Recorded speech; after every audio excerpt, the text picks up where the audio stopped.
Good morning. It's Saturday morning! At walang trabaho sila kay Henry at tinatawag na niya akong kakain daw.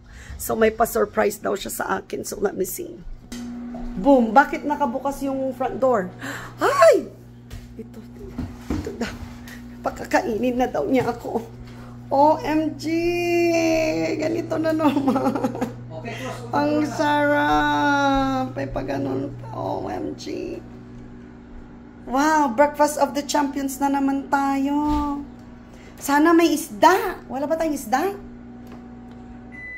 Man, ang sarap naman nito. Thank you, Lakay. Yun yung ang sipag na Lakay ko.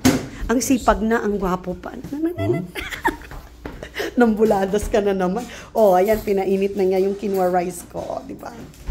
Boom.